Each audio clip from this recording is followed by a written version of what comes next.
सोमवार जाजपुर जिलार कोरेई ब्लॉक अंतर्गत ताहारपुर ग्राम पंचायत ताहारपुर खेलपड़िया एक विशाल मोटरसाइकेल रैली रे कोरेईर मान्यवर विधायक श्रीयुक्त आकाश दास नायक तेंतुलीखुंटा छकठारे पहुंची सेठारे ग्राम्य उन्नयन अर्थात बारदा छकठारू तेंतुलीखुंटा पर्यंत ग्राम्य उन्नयन रास्तार उन्नतीकरण निमंते शुभ भित्तिप्रस्तर स्थापन करथिले। ए रास्तार उन्नतीकरण निमंते ओडिशा सरकार ग्राम्य उन्नयन विभाग तरफ 5 कोटी टंका अर्थ मंजूर करा जायछि। ए रास्तार उन्नतीकरण हेबा द्वारा सादकपुर ताहारपुर व्यासनगर पौर परिषद में नूतन भाव निर्माण होता कोर्ट को गमनागमन सुविधा हो पार। ए रास्ता हेबा फल पंचायत लोक मैंने बहुत खुशी थिबार अनुमान करा जायछि। कोरेई ब्लॉक गमनागमन विकास रे आज एक नूतन फर्द जोड़ी होता।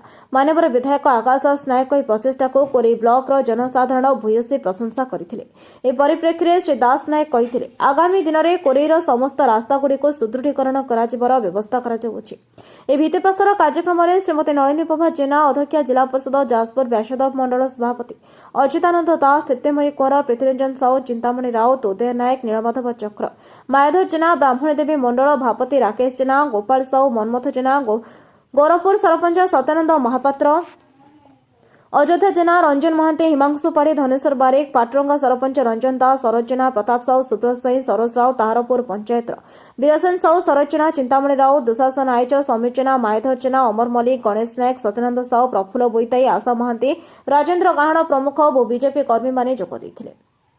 आज गोटे बहुत दिन दाबी पूरण होती जनसाधारण निर्वाचन प्रतिश्रुति थी ताहापुर ग्रामर ये आरडी रोड ठार तेंतुलखुंटा पर्यंत रास्तार उन्नतीकरण तापाई 4.5 कोटी टंका पाखापाखि व्ययबराद कराई तार टेंडर सरी कार्य खूब जल्दी आरंभ हम। आज तार शुभ भित्तिप्रस्तर स्थापन कराई मो सहित जाजपुर जिला परिषद चेयरमैन सभापति नलिनी प्रभा जेना महोदया और ता सहित विभिन्न पंचायत सरपंच समिति सभ्य भारतीय जनता पार्टी कर्मकर्ता माने नेतृमंडली ए पंचायत समस्त जनसाधारण जोग देइथिले। आशा करुछि रास्तार कंप्लीट होला परे निश्चित भाव में ताहारपुर पंचायत अनेक गुड़िए गाँ एक सबुदिनिया रास्ता पाइबे। व्यासनगर प्रद्युन कुमार बोईताई रिपोर्ट नायवती टीवी।